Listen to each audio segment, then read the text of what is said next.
Welcome back guys to Voicey here and another r/EntitledParents. Don't forget Voicey veterans to like, subscribe and hit that bell to never miss an episode. This story was called, Given Your Size Ma'am, I'm Sure You're Still Hungry. The waiter to my entitled adoptive mother. So this took place on one of the biggest eventful days of my life, my graduation day. No, this did not happen recently. So you can rest assured that she no longer has any hold of me or any ties with me. Pretext. I graduated early but was earning not so much as my entitled adoptive mother. The moment I was getting paychecks and helping out around the house and giving my money away to the family, she would pretend to be sick, so she'd take a week or two off without pay. She would just lie around the house and not do anything. I asked her about this and she told me she was allowed to do so and not needed to work since I was giving her money and earning an income. Okay, here's the story. On my graduation day, it was hot and boring for those who were not going to receive any qualifications or any degree. The relatives and friends who came to attend the ceremony would act as a standby for these graduates to go in and come out.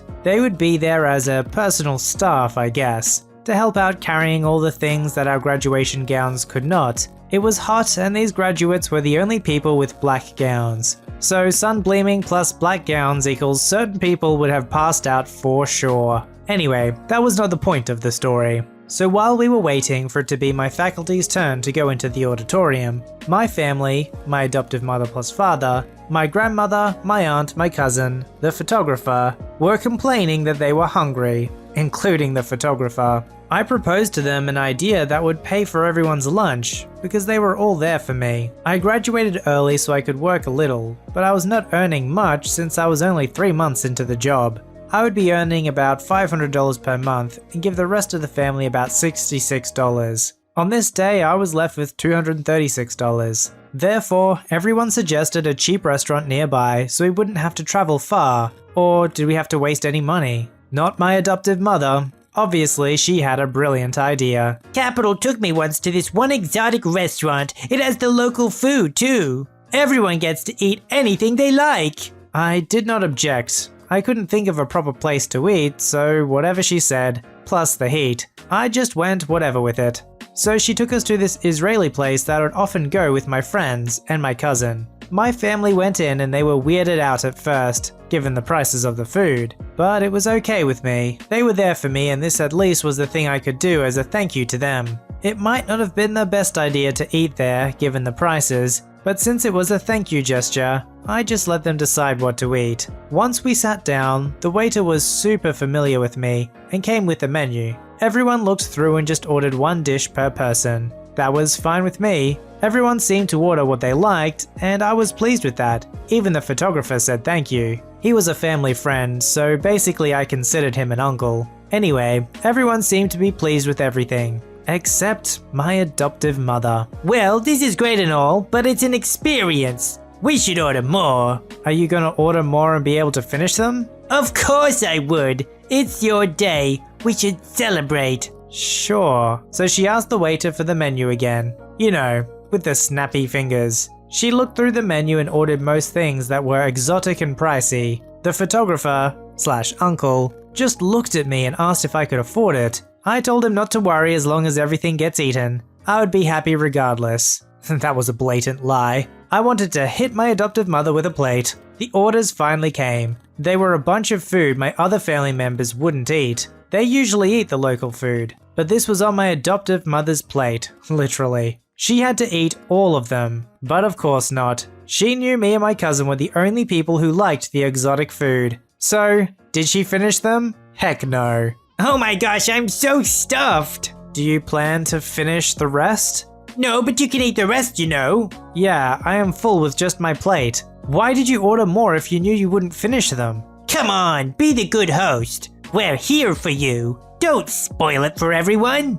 Are you serious? She knew I couldn't eat the rest because I'd have to be waiting in the auditorium for about 5 hours without bathroom breaks. The uniform I had on was with a belt that had to be on tight, otherwise my skirt would fall off. If I ate a lot, I wouldn't be able to breathe, and she knew all of this but still suggested that I should eat everything up anyway. So I asked the waiter to pack up the food for us. He asked if the food was up to everyone's satisfaction. Everybody else said yes, except my adoptive mother. Yeah, the food today was not that great. Try harder next time. You're smart enough for someone from your village. His eyes went livid, I swear. The dude knew me because I often went there, and he would always treat me with kindness. He looked at me and back at her. I had to apologize for this woman's behavior, and he said, "I cannot believe you didn't finish everything, ma'am. No need to be modest. I judge from your size and I'm sure you're still hungry." My cousin heard that and choked on her water. My grandmother heard it and pretended not to. My uncle just giggled. My aunt just looked at the waiter in disbelief. My adoptive father nodded in agreement to the waiter. And my adoptive mother was just in shock. "Hey, congratulations to the new graduate here. I'll give you a discount today," the waiter said, and I was so grateful for that. Not only because 1, the discount saved my butt because it was about $150 for our plates, but he deducted the price down to $90. And 2, the waiter went savage on my adoptive mother, and I could not be any more grateful for that. We left there afterwards and everyone was full. I had more food to take home and she instructed that I carry them since she ordered them for me, but I paid for them. My cousin saw it and told me not to worry. She helped out with the rest. The rest of the day went okay. My entitled adoptive mother complained about anything she could complain about. Everyone else congratulated me once the ceremony was done. Can we just go home now? My feet hurt. I feel sick. That waiter totally ruined my day.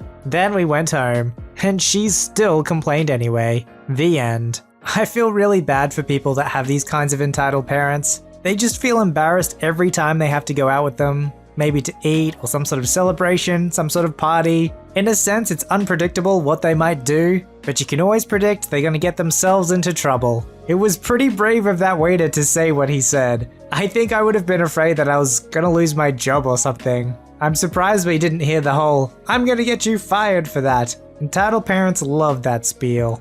This story was called Entitled Parent Has No Courtesy. This is not the typical outrageous entitled parent story if that's what you're looking for. Today you will get to know a different kind of entitled parent. So the entitled parent of my story is the worst kind of them all. It's the kind you can't get away from because it's my mother. Today we went over to my grand's apartment for lunch. A thing to note is that in my country, it's common to have maids, but my grandparents, and my family until recently, don't have any. This is important for later into that story. My grandmother is very active in the church, so there was an event today, and no one else wanted to go, so I went instead. Before heading to the event, I ordered pizza for the family because no one wanted to cook. The event lasted for about 1.5 hours, mostly just waiting around for the priest to show up and chatting with my grandmother's friends. Once it finished, we packed up and headed back to her place. Since we took so long, everyone else ate already, and it was just me and her left eating at the table. After we finished, she was the only one cleaning. I tried to help, but she insisted I didn't. Meanwhile, my mum was sitting at the sofa, not moving. Mind you, they left a bit of mess as well. Now this is where the no maids comes into play. For a good 9 months, we only had a cleaning lady come on weekends. At first I was the one cleaning the house and the dishes, and we would have the laundry done in the weekends. I soon got tired of this because my mum was a mess. It would come to a point where she would leave plates, cups and utensils in the sink, bedside table, dining table, anywhere she could put them really, all unwashed for days, sometimes weeks. Her laundered clothes would be stacked on chairs and the side of her bed. She would never sweep her room or wipe any of the surfaces. She had dogs that she just left and would let their poop accumulate in the backyard. Mind you, she would never walk the dogs at all, and one of them is a lab that was wildly untrained and out of control. She even bit my dog, but that's a story for another time. And these dogs managed to go from fat and fluffy to skinny little things because she forgot to feed them. Basically, she was operating as if we still had people to pick up after her. Whenever I would lecture her about it, she would say, "Those aren't mine, I didn't use those." Or when she couldn't use that excuse, "Don't worry, I'll get to it." We got into a huge argument because she didn't want to even look for a new maid. And she stated, "Well, we can just clean the house ourselves." The point was, she couldn't even clean after herself. I realized that during the time we didn't have maids, she would spend more and more time at my grandmother's house. All those times my mother didn't come home while we were maidless, this is what she was doing to her. She was leaving her 65-year-old mum to clean by herself while she relaxed at the sofa watching TV. She basically had a free maid to cook and clean after her. This was probably going on for the longest time, and I couldn't fathom how someone could just leave their mother to do all the work. It was one thing to be lazy in your own home, but in someone else's? My grandmother afterwards started folding clothes, so I started helping her out. Meanwhile, my mum is still relaxing on the couch. When it got really late, like 12, my sister wanted to leave as she was the one driving. My mum took forever to get up. My sis got so ticked, she left. So what does my mum do? She then asks my gran for a glass of water when she was literally 5 steps away from the kitchen. After a while, I told my mum to hurry up because Sissy was waiting for her, and it looked to me like she was taking her sweet time. Then she snapped with a, "Yeah, wait, my foot is wet." When she was done, she was still looking around, not caring about how long she was taking. When we finally left the condo 15 minutes later, we went down and had to walk and look for my sis a bit because she had moved the car. When we got in, my mum threw my sissy's bag out of her way so she could sit. My sister's laptop was in the backpack, and of course, my sister is ticked and says, "What the heck? Don't throw my things, my laptop's in there. Hand me my laptop now." Mum is huffing and shoves the bag to my sis. My sister hadn't put the car on neutral, so I tell her to give it to me so I can check it while she drives. After I make sure it's okay, my mum asks for the laptop and she shoves it back into my sister's bag. She's still ticked for no reason. I can tell because of the way the laptop thuds when it's tossed into the bag, and I can hear her zip the bag roughly. She doesn't even apologize and huffs and puffs in the back seat. I proceed to drown her out with rap music. This is the other entitled parent that I think receives little attention and exposure. The kind that believes they don't need to have basic courtesy because we're family, and when you live with someone it's obvious you'll see them at their worst. Her words. It's the kind that chips away at you every day in the small things they do because they can't empathize with anyone but themselves. I guess they've got a really good point. It's really easy to notice the entitled parents that do the really big things. You know, the stuff you see in movies and you're like, there can't really be people like that, can there? Yes, there can. And then there's the other type of entitled person. The one that does it in all the little and subtle ways every single day, and it might just start by not being courteous. This story was called probably the saddest EP story you will see today. Get your tissues ready, y'all. This is going to be an emotional ride. Back when I was in primary school, 4th grade, there was this girl, let's call her Sally, who would go to any extent to make my life a living hell. I don't know why she did it because I never gave her a reason. But then again, she had started the minute I stepped into the classroom on my first day. I was new there, by the way. I wasn't the only person she hated though. She hated almost everyone, save for a few of her friends and parents. Now, I had tried to be a friend several times, but she just teased me and pushed me away. I gave up after several tries. She would often make up stories about me and tell them to teachers. Our school works on a policy, didn't see it happen, which was dumb, but that has saved me from detention countless times. Anyways, I had tried my best that year and by 2 months, I had already climbed the popularity ladder. And guess who was at the top of it? That's right, Sally. She knew I would dethrone her one day, so she would do anything in her power to get a good grade on her tests, going as far as bribing the teacher, but that's a story for another day. Tuesday, September 12th, 2009. It was the day of the big test, our first midterm. I worked hard for this so that I can finally prove myself that I wasn't exactly dumb, like I made myself to think, but that never happened. Why? Well, basically, there is this rule at my school which states, no matter what happened, a student has to complete their exam within the allotted 3 hours. While I was writing my exam, I heard Sally ask permission to go fill her bottle. While going back to her seat, she took a detour and walked behind my seat. Next thing I know, Sally spilled water on my paper. That's right, we had almost an hour left to submit and she spilled water on my gosh darn paper. She had the nerve to say, "Oops, sorry," and go back to her seat like nothing happened.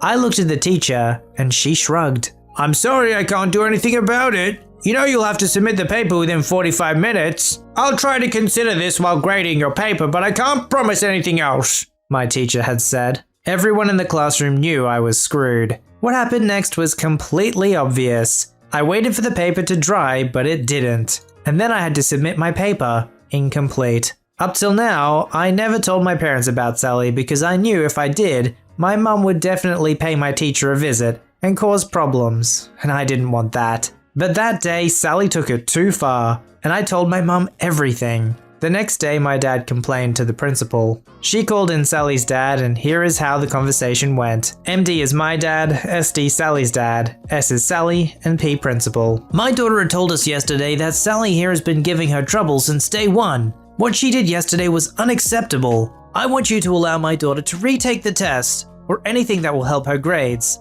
I'm sorry, but we can't do that. Once the test is done, no one is allowed to retake it. Not even to do something for extra credits? That we will think about. What about Sally here? Isn't she going to be punished? Why should my daughter be punished? She didn't do anything wrong. She spilled water on my daughter's test paper. That's called sabotaging someone. I'm sorry, did you just say my daughter sabotaged your daughter? She doesn't have a need to do that. She is better at everything than your daughter. That's true. Kat here could never beat me. That's going to be proved from our exam results. Mrs. P, I saw her spilling it purposefully. You can check the cameras for proof. At the mention of cameras, Sally and her dad both shuddered visibly. We'll do that some other day because we don't have time right now. Come on, Sally, let's leave. And that was the end of that. Our principal promised my dad she would look into the matter and look at camera footage, but we knew that wouldn't happen. Later that day, my mum decided to go pay Sally's house a visit.